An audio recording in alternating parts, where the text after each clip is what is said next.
शांति वार्ता के बीच ज़ेलेंस्की का बहुत बड़ा फैसला। ज़ेलेंस्की ने बदला मिलिट्री इंटेलिजेंस का प्रमुख। किरिलो बुडानोव को बनाया गया है चीफ ऑफ स्टाफ। GUR के पूर्व प्रमुख को चीफ ऑफ स्टाफ बनाया गया है। सवाल है कि ज़ेलेंस्की ने यह फैसला क्यों लिया है, क्या स्ट्रेटेजी है, क्या करने वाले हैं ज़ेलेंस्की। तो शांति के बाद ज़ेलेंस्की का विश्वासघात सवाल यही है। खबर क्या है, सबसे पहले ये देखिए, ज़ेलेंस्की ने बदला है मिलिट्री इंटेलिजेंस का प्रमुख और किरिलो बुडानोव को बनाया गया है चीफ ऑफ स्टाफ। GUR के पूर्व प्रमुख को बनाया चीफ ऑफ स्टाफ। किन मुद्दों की जिम्मेदारी दी गई है, उसमें सुरक्षा है, रक्षा है, कूटनीति, ये सभी शामिल है। क्यों खास है बुडानोव? सबसे लोकप्रिय युद्धकालीन चेहरा रहे हैं। 2020 से GUR का नेतृत्व कर रहे हैं। सीक्रेट टास्क में अहम रोल निभाया है और खुफिया अभियानों में बड़ी भूमिका निभाई है। कई टास्क के दौरान घायल भी हुए हैं। और ज़ेलेंस्की ने कहा क्या है, बयान क्या है? अनुभव और बेहतरीन निर्णय क्षमता कठिन समय में बुडानोव यूक्रेन के लिए जरूरी, ऐसे में यह जिम्मेदारी दी गई है। बड़ा सवाल, क्या ज़ेलेंस्की शांति वार्ता का सिर्फ दिखावा कर रहे हैं? क्या ज़ेलेंस्की मिलिट्री हेड बदलकर युद्ध की रणनीति बदलेंगे? ये सारे सवाल है। क्या रूस पर नाटो की मदद से बड़े हमले की तैयारी में हैं ज़ेलेंस्की? तो पांडे सर, अब नेतृत्व भी बदल रहे हैं, युद्ध की इंटेंसिटी हम देख ही रहे हैं साल की शुरुआत से ही। तो ये सारे संकेत तो यही हैं कि बड़े हमले की, बड़ी योजना की तैयारी ज़ेलेंस्की की तरफ से की जा रही है। देखिए, बुडानोव के बारे में कहा जाता है कि वो बहुत ही मैच्योर कमांडर हैं और जनरल बुडानोव ने जो ऑपरेशंस किए हैं रशिया के खिलाफ वो काफ़ी कामयाबी हुए हैं और काफ़ी उसकी तारीफ हुई है। और एक और पॉजिटिव पार्ट रहा है कि उनके ऊपर किसी प्रकार का कोई करप्शन का धब्बा नहीं है। जो पिछले जिनको पदच्युत किया उन्होंने, उन पर करप्शन के धब्बे थे और उनको वहाँ से हटना, मजबूरी रिज़ाइन करना पड़ा।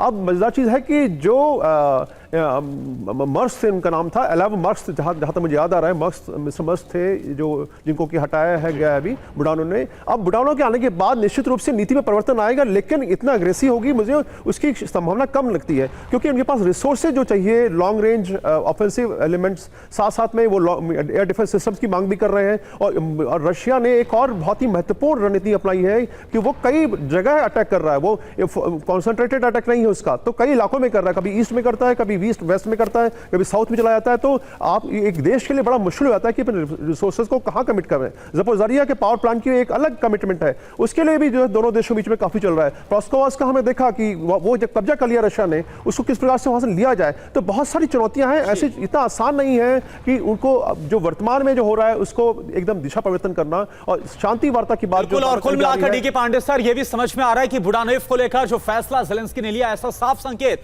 ज़ेलेंस्की भी दे रहे हैं कि वो किसी भी हालात में अब पुतिन के सामने झुकने के लिए तैयार नहीं है। एक और बड़ी खबर, रूस के खिलाफ नाटो की जंगी तैयारी। बाल्टिक में सेना का विस्तार करेगा पोलैंड के एपीएम टस्क की रूस को बहुत बड़ी चेतावनी। पोलैंड सबसे ताकतवर सेना बनाएगा, टस्क की तरफ से कहा गया। रूस की बाल्टिक फ्लीट पर लगाम लगाने की तैयारी है ये।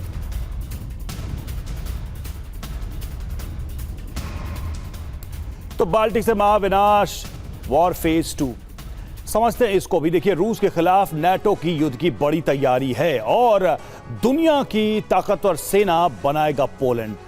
तीसरी बड़ी खबर यह है कि पोलैंड बाल्टिक में सेना का विस्तार करेगा। चौथी बड़ी ब्रेकिंग न्यूज यह है कि रूस की बाल्टिक फ्लीट को घेरने की रणनीति बनाई जा रही है। और टस्क की चेतावनी क्या है? 2026 में सेना का विस्तार और डिफेंस में बड़े बदलाव करेंगे। बाल्टिक में तेजी से कब्जा करने की रणनीति पर काम करेंगे। नाटो का दावा क्या है? बाल्टिक से शैडो फ्लीट के जरिए रूस की घुसपैठ और यूरोप के देशों में ड्रोन घुसपैठ करता है रूस के शैडो फ्लीट पर ड्रोन तैनात रहते हैं। शैडो फ्लीट को लेकर इसके पहले भी हमने देखा है कि यूरोप की तरफ से गंभीर आरोप रूस पर लगाए गए।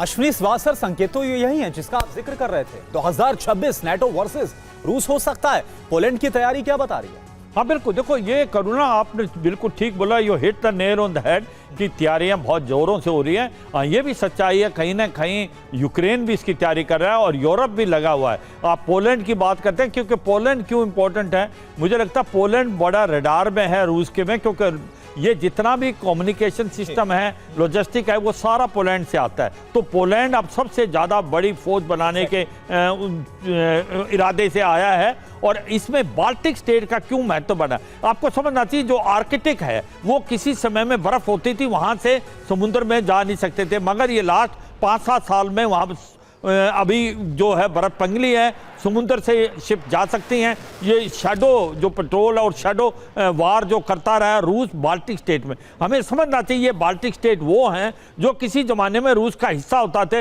लिथुआनिया, लात्विया और इस्टोनिया। और इसके ऊपर अब लग रहा है कि ये भी सुनने में आया, हो सकता है कि ये लड़ाई जब स्टार्ट हो तो रूस जो है सबसे पहले बाल्टिक स्टेट पर हमला करेगा। और इसीलिए रूस अब जो यूरोप है वो बाल्टिक स्टेट्स को डिफेंस ज़्यादा मजबूत करने की कोशिश कर रहा है, इसी प्रकार से पोलैंड में। मगर मुझे ऐसा लगता है कि जहां पर भी बातचीत का दौर चला हुआ है उसका ग्राउंड से बिल्कुल अलग है, क्योंकि ग्राउंड पे तो सिचुएशन बहुत ज़्यादा खराब होती जा रही है। ऐसा लगता है कि किसी समय लड़ाई बहुत जोरों से होगी और 7 जनवरी को जो कि ऑर्थोडॉक्स क्रिसमस है उसके अंदर रूस जो है वो घातक होने वाला है। जो हमले होंगे वो बड़े पैने होंगे, लंबे ड्रोन का इस्तेमाल, मिसाइल का इस्तेमाल, और मुझे लगता है कि सारा जो इंडस्ट्रियल इंफ्रास्ट्रक्चर है वो यूक्रेन का उसको बर्बाद करने की कोशिश करेगा। और जो पोर्ट सिटी उड़ीसा और बाकी जो है उनको हमले करके ये ब्लैक सी से कट करने की कोशिश कर रहा है। ये रणनीति तो पहले भी रही है, हो सकता है इसकी इंटेंसिटी और आने वाले समय में बढ़ जाए।